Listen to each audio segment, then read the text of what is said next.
오늘도 하나님의 은혜에 대한 말씀을 나누게 되었습니다. 얼마 전에 제가 은혜에 대한 한 그림을 보고 은혜를 받았습니다. 그 그림은 두 장으로 이렇게 함께 표시되어져 그려진 그림이었는데 단체 사진을 그린 그림이었습니다. 첫 번째 그림의 제목이 은혜, 영어로 grace 이렇게 써 있었습니다. 그 여러 사람이 있는데 그 중앙에 예수님이 앉아 계시고 예수님의 품에는 어린아이가 이렇게 안겨 있습니다. 그리고 그 주변에는 오늘 이 자리 예배드리러 나오신 분들과 같은 비슷한 옷을 입고 우리가 흔히 보는 교회에서의 아주 화목한 대가족의 그림이 사람들이 모여있는 그림이었습니다. 아버지가 있고 어머니가 있고 할아버지가 계시고 할머니가 계시고 삼촌이 있고 이모가 있고 다 나름 깨끗한 옷을 입고 함께 예배드리고 예수님과 함께 어우러져서 다양한 사람이지만 함께 예배하는 그 단체 사진과 같은 그 그림을 그렸습니다. 여러분, 교회가 어떤 곳이냐 하면 누구라도 함께 할 수 있는 곳이 교회여야 합니다. 그렇게 믿으십니까? 네, 만약에 그것이 불가능하게 되면 그것은 더 이상 교회가 아닐 것입니다. 여러분, 교회 부흥에 대해서 어떤 목사님이 이렇게 충고를 하셨습니다. 저는 지금도 그 말씀이 맞다라고 생각이 되어지는데 어떤 사람들은 교회가 부흥하기 위해서 좋은 건물이 있어야 된다고 생각하고 또 좋은 주차장이 있어야 된다고 생각하고 아니면 목사님의 설교가 좋아야 된다고 생각합니다. 다 맞는 말이긴 한데 정말 중요한 게 하나 빠졌는데 교회가 언제 부흥하냐 하면 싸우지 않으면 부흥합니다. 동의하십니까? 네, 우리가 서로 좀 다름을 인정하고 같이 그리스도의 머리됨을 인정하고 하나만 되어도 교회는 저절로 성장하게 되어 있습니다. 이게 하나님의 성장의 법칙이에요. 그냥 우리가 싸우지만 않아도 교회는 건강하게 자라게 되어 있습니다. 하나님이 함께 하시기 때문에 그렇습니다. 그래서 그 그림이 정말 하나님의 은혜를 표현한 그 자체였습니다. 근데 그 다음 장에 또 하나의 그림이 있는데 동일한 숫자에 비슷한 사람들이 함께 모여서 찍은 사진인데 예수님이 가운데 계신 것만 똑같고 다 다른 사람이 있어요. 그런데 예수님이 가운데 앉아 계시는데 그 예수님이 안고 있는 그 아이는 우리 교회에서 우리 소리와 같이 너무나 사랑스러운 그런 아이가 아니라 아프리카에서 영양실조에 걸려서 곧 죽을 것 같은 아주 피폐하게 너무나 불쌍해 보이는 그 아이를 예수님이 안고 계시고 그 예수님의 주위에는 어떤 사람이 있냐면 머리에 염색을 한 히피족이 있고 술 주정뱅이가 술병을 들고 있고 마약 중독자가 여기에 고무줄을 묶고 주사 바늘을 떨어뜨린 상태로 그대로 있고 힌두교도와 거린이 보이고 창녀같이 보이는 그 여인이 예수님의 뺨에 뽀뽀를 하고 있어요. 자, 그런데 이 그림의 제목이 뭐냐 하면 Amazing Grace. 자, 앞에 그림은 그냥 Grace인데 그 두 번째 그림의 제목은 Amazing Grace예요. 여러분 그렇게 동의하실 수 있습니까? 저는 정말 은혜에 대해서 이 작가가 너무나 탁월하게 지적했다. 여러분, 우리는 하나님의 은혜를 누리고 사는데 정말 놀라운 은혜를 경험할 때가 언제인지를 분명히 알아야 됩니다. 오늘 이 예배의 자리가 저와 여러분에게 은혜에 머무르지 아니하고 놀라운 은혜로 나아가는 자리가 되기를 축복합니다. 여러분, 교회에 은혜가 없어지기 시작하면 교회 집단은요 아주 무서운 집단이 되어버립니다. 저는 가끔 지금 한국교회에서도 은혜를 상실하고 무서운 집단으로 변하는 것을 보고 있어요. 너무나 안타깝게도. 여러분, 우리에게 은혜가 없으면 어떻게 되냐면요 무서운 심판자들이 가득 찬 자리가 됩니다. 세상에서는 상식으로 판단합니다. 상식에 맞지 않으면 저 사람은 좀 이상한 사람이야 이렇게 생각할 겁니다. 근데 상식보다 조금 더 높은 단계의 기준이 있는데 법입니다. 여러분, 우리가 지켜야 될 법은 모든 사람을 위해서 공공을 위해서 꼭 있어야 되죠. 그래서 악법이라도 법이 있는 게 우리에게 축복입니다. 법이 없으면 훨씬 더 힘들어질 겁니다.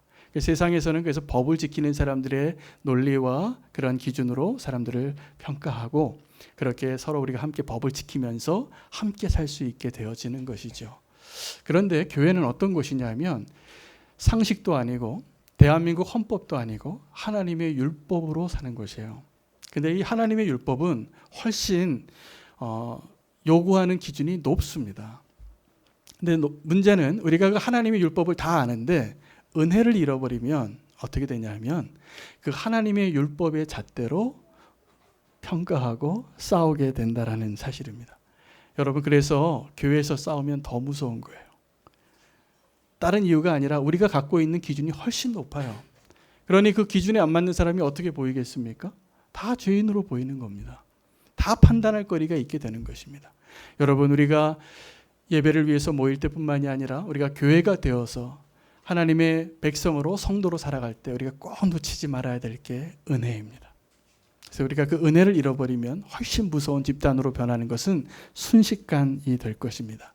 제가 앞에 이 소개한 두 개의 그림이 아마 외국분이 그린 그림 같아요. 제가 저자는 누군지 모르겠지만 거기에 성경 구절이 두 개가 더 기록이 되어 있습니다. 하나의 성경 구절에는 마태복음 9장 12절이 적혀 있습니다. 건강한 자에게는 의인이 쓸데없고 병든 자에게라야 쓸데있느니라. 여러분, 하나님의 놀라운 은혜를 경험하는 것이 어떤 것이냐면 내가 의인이라고 생각하는 사람은 그 하나님의 은혜를 누리지 못하는 사람이에요. 내가 병든 자입니다. 내가 죄인입니다. 이렇게 고백할 수 있는 사람이 하나님의 놀라운 은혜를 경험하게 될 것입니다. 또 하나의 구절은 사도행전 10장 15절 말씀인데 하나님이 깨끗게 하신 것을 내가 속되다 하지 말라. 이 말씀이 어디서 나왔냐면 이 마태복음 9장 말씀은 안식일에 병자를 고치는 그리고 죄인들과 함께하고 있는 예수님에 대해서 바리새인들이 예수님을 정죄해요. 이 예수는 죄인들의 친구구나. 그랬을 때 예수님께서 인자가 온 것이 이 목적이다.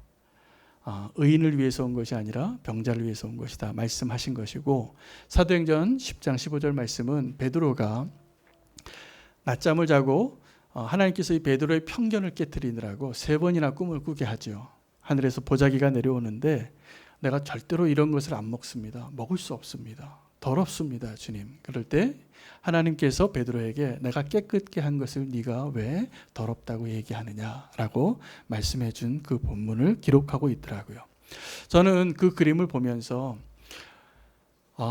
제가 은혜도 받고 정신이 번쩍 들었습니다.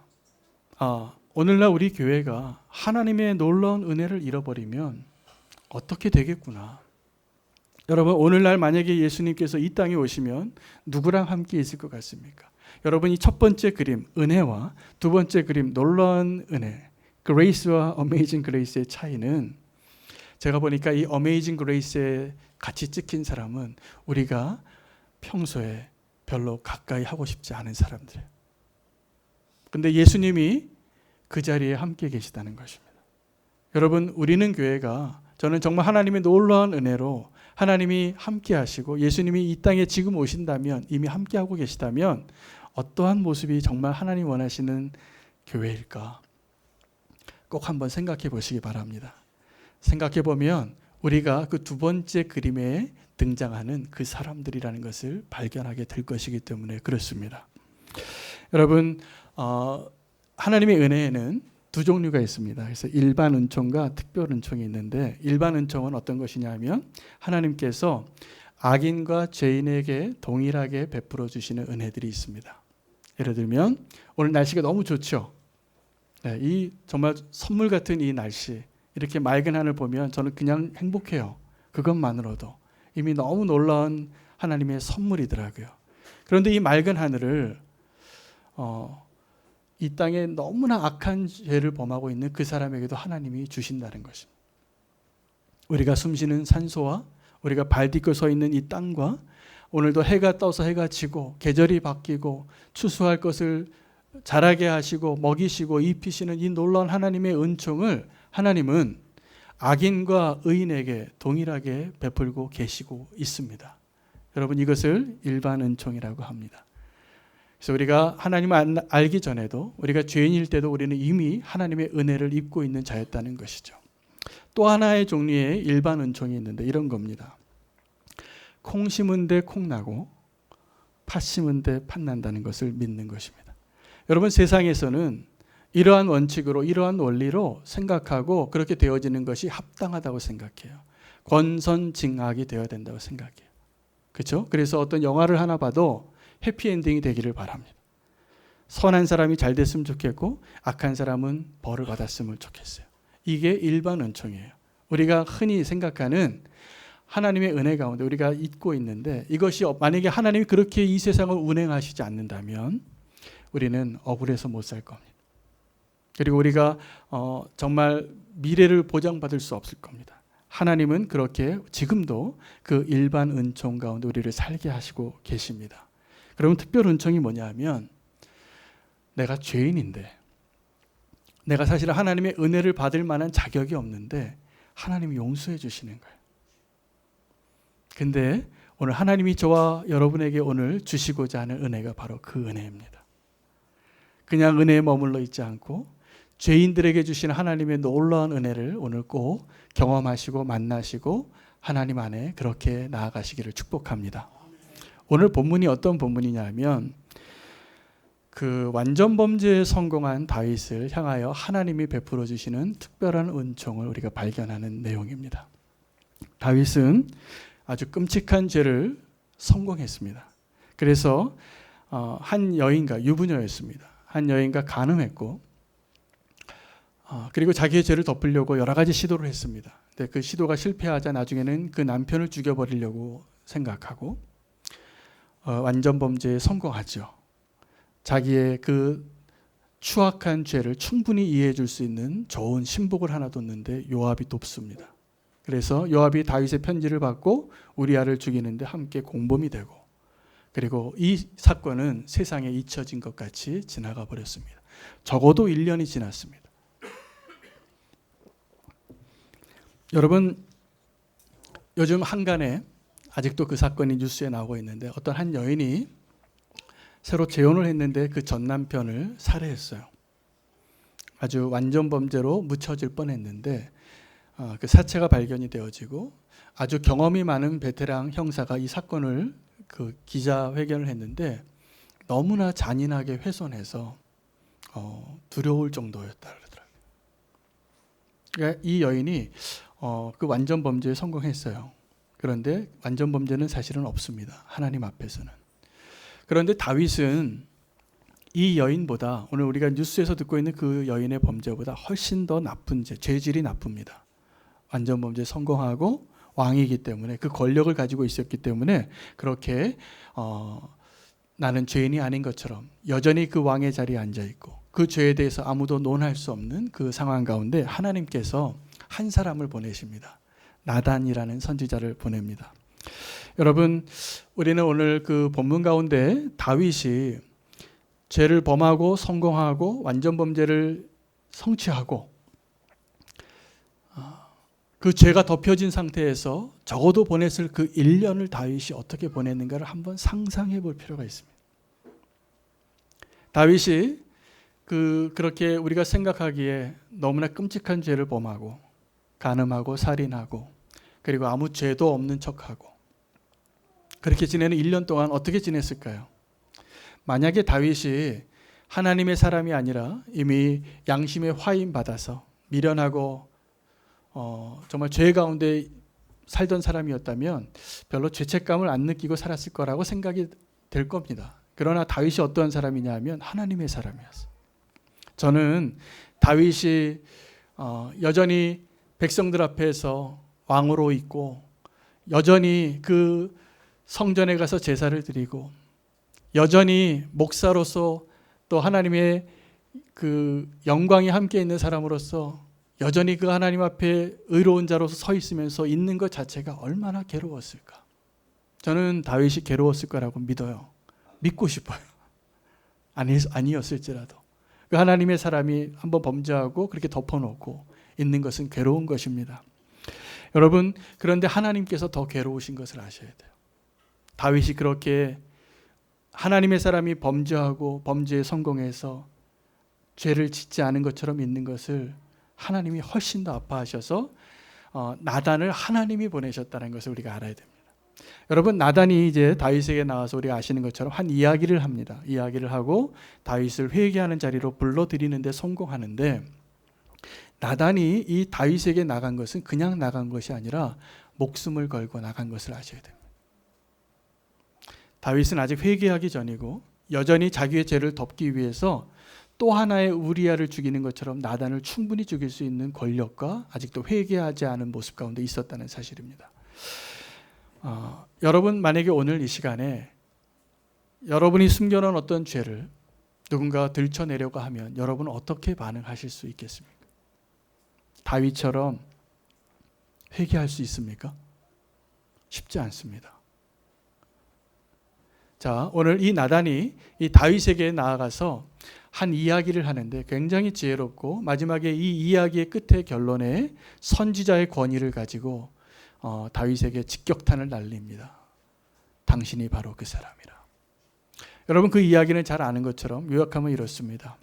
두 사람이 있었는데 한 사람은 부자고 양이 많았고 한 사람은 가난하고 양이 한 마리밖에 없었고 자기 가족과 같이 너무나 사랑해서 같이 먹고 자고 입고 함께 자기 몸과 같은 자기 딸과 같은 그 어린 양을 이 부자가 빼앗았다는 겁니다. 자기 손님인데 자기 것으로 손님을 치르는 게 아니라 옆집에 있는 가난하고 약한 자의 암양을 뺏어서 이 손님을 대접했다는 이야기를 합니다. 자, 마치 그 나라에서 이루어지고 있었던 어떤 한 사건을 이야기하는 것처럼. 그리고 이 나단은 다윗에게 판결을 요구합니다. 왕이시여, 이 사람은 어떻게 할까요? 근데 다윗이 어떻게 판결을 내리냐면 사형 선고를 합니다. 이 사람은 마땅히 죽어야 할 자라. 사형 선고를 하고 그리고 보상까지 하라고 합니다. 4배를 갚으라. 여러분 우리는 다른 사람을 향하여 어떤 판결을 내릴 때 조심해야 합니다. 나중에 하나님 앞에서 그 판결을 내가 받아야 될 가능성이 아주 높기 때문에 그렇습니다. 나단이 아주 지혜롭게 한 이야기를 이야기하고 왕이시여 판결해 주시옵소서 이렇게 얘기할 때 다윗이 그 사람에게 사형 선고를 내린 겁니다. 사형 선고를 내리는데 이제 그 다윗이 그 이야기를 들었을 때는 그 사람이 자기일 줄은 꿈에도 생각하지 못했겠죠. 우리는 지금도 우리가 누군가를 판단하고 정죄할 때 그 사람이 바로 내 자신이라는 것은 꿈에도 생각하지 못하고 수도 없이 정죄합니다. 여러분 은혜로 사는 사람은 정죄하는 걸 조심해요. 정죄할 수가 없어요, 사실은. 여러분 우리가 누군가를 자꾸 판단하고 정죄하는 것은 내 은혜의 바구니에 자꾸 지금 뭐가 새고 있는 것이 분명합니다. 은혜가 없는 거예요. 은혜가 없으면 자꾸 누가 정죄하게 되고 정죄하는 것처럼 보이고 판단되어지고 용서하기 어렵고 미워하게 될 것입니다. 여러분 은혜의 자리에 오늘 나오셨기 때문에 하나님의 은혜로 가득 채우시고 돌아가시기를 바랍니다. 이 나단의 이야기 속에서 오늘날 우리 가운데 누가 죄를 짓는지 분명히 알게 되는데요. 여러분 먹을 것이 없어서 빵을 훔치는 사람들이 가끔 있습니다. 지금도 배고파서 도둑질하는 사람이 있어요. 우리가 전쟁 가운데 있을 때 저희 부모님 세대에는 정말 배고파서 우리가 생각하는 경범죄와 같은 거기에 해당하는 죄를 지으셨던 분들이 참 많았던 것 같습니다. 그때는 정말 배가 고파서 죄를 지었는데 지금 보면 정말 누가 죄를 짓냐 하면 이미 넘치게 가지고 있는 사람들이 없는 사람들 것을 빼앗습니다. 지금 우리가 보고 있는 죄악의 모습들 보면 다 비슷합니다. 이미 충분히 가지고 있는 사람들이 더 조금 가지고 있는 사람들 것을 빼앗는 시대를 살아가고 있는 것이죠. 여러분 그러한 시대 가운데 우리가 어떻게 하나님 앞에 살아야 하는 것이 우리는 교회의 사명이 되어야 하겠습니다. 그래서 우리는 정말 하나님이 원하시는 모습으로 하나님이 함께 하시는 그 은혜의 공동체가 되기를 축복합니다.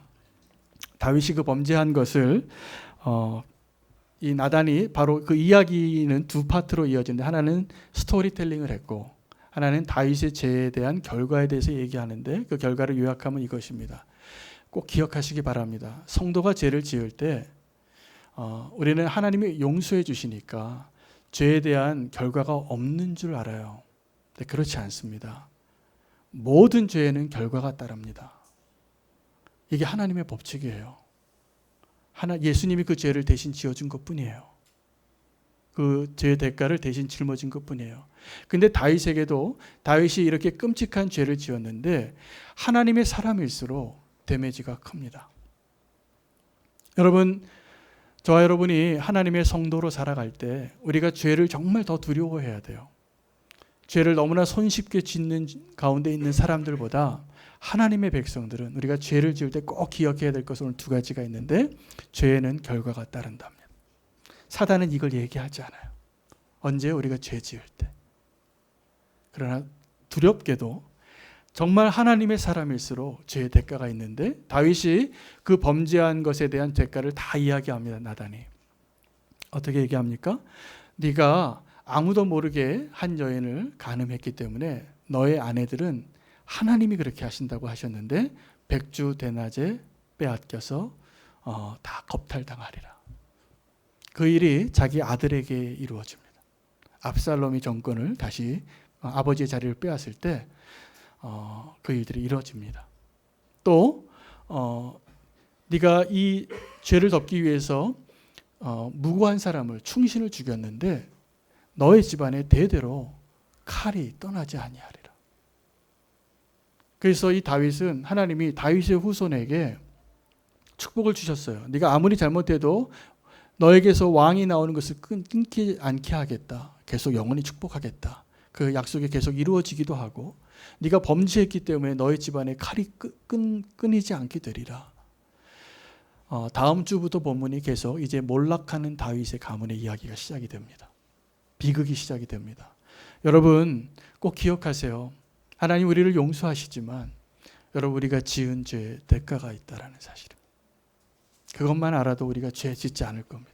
그 대가가 굉장히 큽니다. 더 큰 대가가 뭐냐 하면 하나님이 사단에게 명예를 잃어버려요. 사실은 다윗도 많은 대가를 치르지만 다윗이 하나님이 잃어버리고 하나님이 그 손해를 본 것과 비교하면 비교할 수 없습니다. 하나님은 이 다윗의 범죄 때문에 엄청나게 많은 것을 잃어버리고 있다는 것을 알아야 합니다. 그리고 오늘 이 나단 선지자의 두 번째 그 설명에서 아주 중요한 죄에 대한 이유를 밝혀주고 있습니다. 다윗이 간음했고 살인했는데 다윗이 왜 이런 죄를 범할 수밖에 없었는지 진짜 이유를 알려주는데, 네가 나를 업신여겼다라고 말하고 있습니다. 여러분 다윗이, 하나님의 사람이 이렇게 엄청난 죄를 지을 수밖에 없는, 그것이 가능했던 이유는 다윗이 그 여자 때문에 한눈을 팔았기 때문이 아니라 하나님을 업신여겼기 때문이라는 거예요. 하나님의 말씀을 업신여겼기 때문이라는 거예요. 여러분 우리가 하나님의 백성으로서, 우리가 성도로서 우리가 죄를 짓는 것은 뭐냐면 하나님을 업신여기는 것인 것을 꼭 기억하십시오. 우리가 죄를 지을 때 하나님을 굉장히 무시하는 겁니다. 그래서 결론으로 말하면 이 나단의 설명은 죄의 원인은 하나님을 업신여긴 것이고 그 죄의 결과가 간음한 것이고 살인한 것이에요. 그리고 그 죄의 결과는 엄청난 대가를 치러야 돼요. 내가 죄를 지어서, 여러분 죄 지을 때 사실은 우리가 다 좋아서 짓거든요. 우리가 죄를 지을 때 느끼는 아주 짧은 쾌락이 있습니다. 짧은 기쁨이 있습니다. 근데 죄의 대가는 훨씬 큰 것을 아셔야 됩니다. 이것만 알아도 우리가 죄의 자리에서 그 유혹에서 벗어날 수 있게 될 것입니다. 자, 그런데 이 나단의 설명을 듣고 이제 다윗이 반응을 해야 됩니다. 자, 나단이 하나님의 보내심을 받고 다윗에게 나올 때 자기 목숨을 걸고 나왔는데, 이제 다윗은 자기의 목숨을 걸고 회개의 자리에 나아갈 것인가 아닌가를 결정해야 됐어요. 공이 넘겨졌어요. 자, 저와 여러분은 이제 이 하나님의 말씀의 오늘 이 본문에서 다윗의 입장에서 누군가 나에게 나단이 찾아와서 나에게 가려졌던, 내가 아무에게도 얘기 안 했던 그 부끄러운 죄를 누군가 폭로했을 때, 내가 원치 않는데 이게 드러난 거죠. 이제 내가 어떻게 할 것인가. 다윗은 그 자리에서 그렇게 얘기합니다. 내가 하나님께 죄를 범하였습니다. 이게 간단한 것 같지만요, 놀라운 고백입니다. 다윗은 오늘 우리에게 뭘 가르쳐 주냐면 진정한 회개를 가르쳐 주고 있습니다. 우리는 죄를 직면할 때 어떻게 얘기하냐면 핑계를 잘 댑니다. 그러면 내 죄가 조금 더 감해질 것 같은, 그 책임이 조금 더 없어질 것 같아서 그 책임의 무게를 조금 딴 사람에게 돌리는 거죠. 그래서 아담이 그런 것처럼, 아담이 첫 번째 죄를 지었을 때 이렇게 얘기했습니다. 저 여인이 나를 미혹했습니다.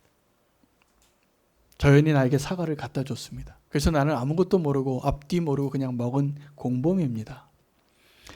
여러분, 우리가 죄를 짓고 회개의 자리에서 다 이 아담같이 대답하거든요. 누군가에게 나의 이 죄의 책임을 조금 덜고 싶습니다. 그런데 다윗이 오늘 그런 모습이 아니라 내가 하나님께 죄를 범했습니다 라고 고백합니다. 이 다윗의 마음을 시편 32편에서 이렇게 기록하고 있어요. 허물의 사함을 얻고 그 죄의 가리움을 받은 자의 복이 있도다. 마음에 간사가 없고 여호와께 정죄를 당치 않는 자는 복이 있도다. 다윗은 이 시편 32편에 나오는 그 은혜를 받은 복을 얻은 사람처럼 마음에 간사함이 없었어요. 여러분, 마음에 간사함이 없다는 것은 이 회개의 자리에서 그 사람이 어떠한 사람인가가 드러납니다. 우리가 회개의 자리에서 정말 나의 죄를 그대로 인정할 수 있는 축복을 제발 놓치지 마시길 바랍니다. 이 자리에 오늘 이 사무엘하, 오늘 다윗이 나단 선지자를 만나서 회개했던 이 장면을 시편 51편에 다윗이 고백하는데, 그때 다윗이 어떻게 고백하냐면 내가 하나님께만 죄를 범했다라고 말해요. 이것이 좀 이해가 안 되죠. 다윗은 분명히 우리아에게도 죄를 범했고 밧세바에게도 죄를 범했고 그 백성들에게도 죄를 범했고 하나님께도 죄를 범했는데 죄의 뿌리를 안 거예요. 이 죄가 어디서 시작된 걸 알아요. 그래서 내가 하나님께 죄를 범했습니다. 그래서 이 모든 것이 시작됐습니다 라고 고백하게 된 것입니다. 1987년에 한 미국의 성공한 목회자로 살던 어떤 목회자가 그 혼인 성관계에 그 소문이 돌기 시작하고 그 추문이 돌기 시작해서 그 사람이 아주 어려운 곤경에 처하게 됩니다. 그 사람의 이름이 고든 맥도널드라는 목사님이에요. 이 목사님이 교회에 있는 어떤 여인과 부적절한 관계가 되었고 그것을 숨기고 있다가 어느 날 그것이 들통이 났어요. 그런데 이 목사님이 다윗과 같은 동일한 반응을 했습니다. 감사하게도. 그래서 그 교회에 자기의 죄를 그대로 시인해서 맞습니다. 내가 이런 죄를 지었습니다. 그렇게 고백하고 이 교인들에게 어떤 부탁을 했냐면 내가 하나님께 죄를 범했고 다윗과 같은 사람인데 내가 이 교회를 떠나지 않게 해달라고. 그래서 내가 목사직은 사임을 하겠지만 이 교회에 계속 출석하게 해달라고 부탁을 해요. 여러분 한번 생각을 해보세요. 그 목사님이 설교하다가 자기의 죄가 이런 부끄러운 죄가 드러났는데 그 교회에 낯을 들고 다닐 수 있겠습니까? 성도님 중에서라도 어려웠을 거예요. 그런데 이 고든 맥도널드 목사님이 그 죄에 책임을 지고 아내와 함께 그것을 다 겪고 통과했습니다. 3년이 지나서 교인들이 다시 투표를 했어요. 저분을 다시 우리 목사님으로 모시고 싶다고. 그래서 고든 맥도널드 목사님이 다시 목회의 자리로 복귀합니다. 그리고 그가 썼던 책이 무너진 세계를 재건하라는 책이에요. 미국에 한동안 시끄러웠던 클린턴 대통령의 추문 사건이 있었습니다. 루인스키 그 비서와 부적절한 관계를 맺고 다 드러났죠. 그런데 미국 사람들은요, 그 성적인 죄보다 그것을 숨기려고 했던 대통령의 죄에 대해서 더 책임을 물었던 것을 기억합니다. 근데 이 클린턴 대통령이 자기가 이제 자기 죄를 고백할 수밖에 인정할 수밖에 없게 됐어요. 이제 사실로 다 드러나고 증인이 있고 증거가 있었기 때문에.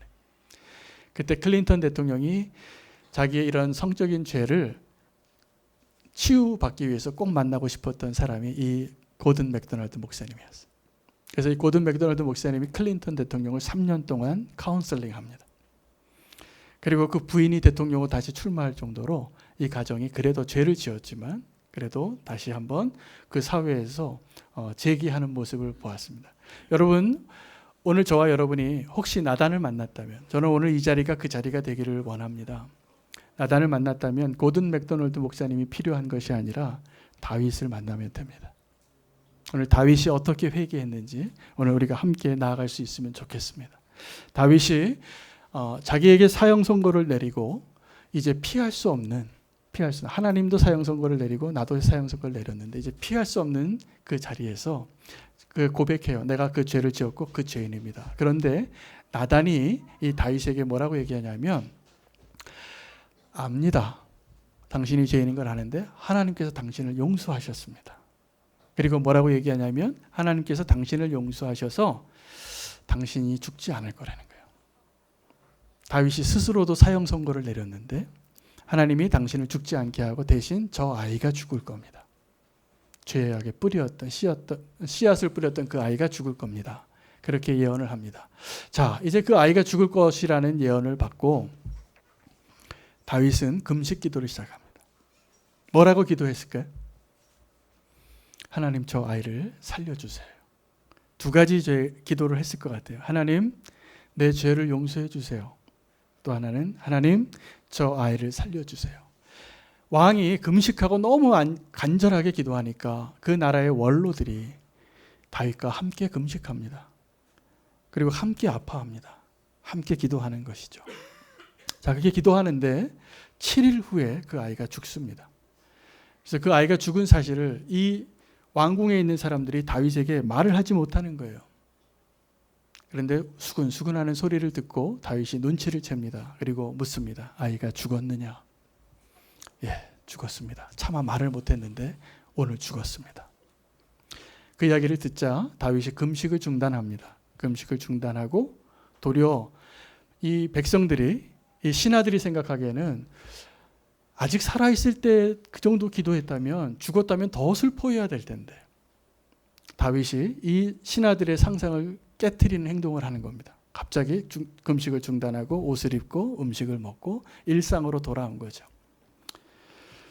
가끔 장례식장에서 눈물이 안 날 때가 있습니다.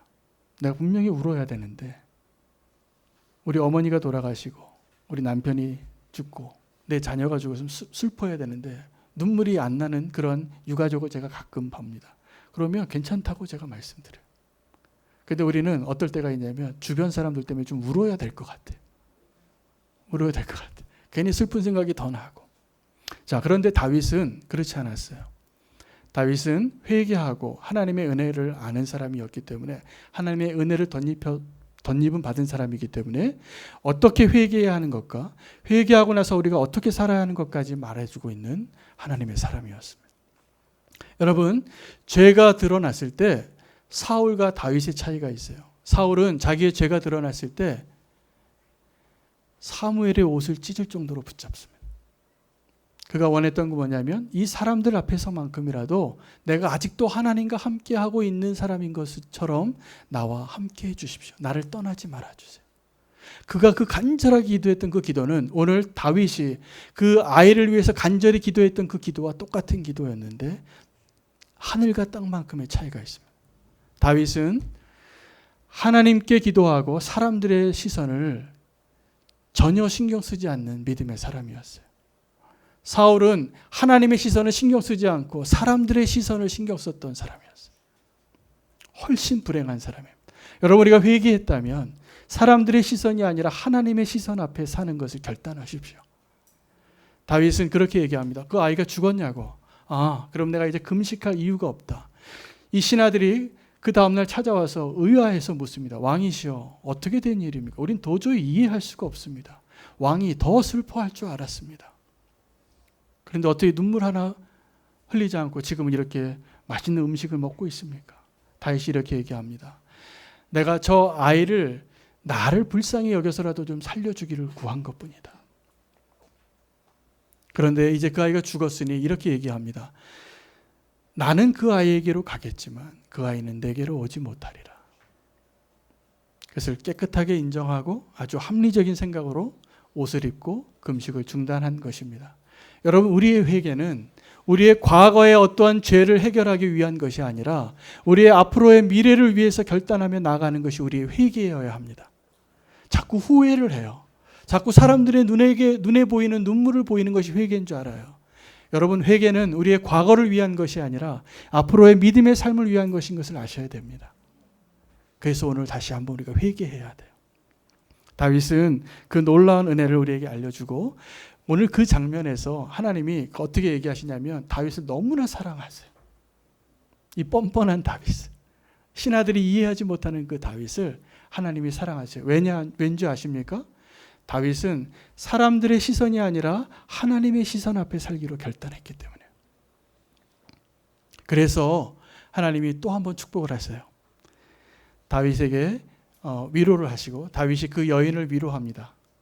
밧세바와 한 번 더 이제 동침하고 이제 태어난 아이를 하나님이 축복하셔서 그 아이의 이름을 지어줘요. 여디디아라고.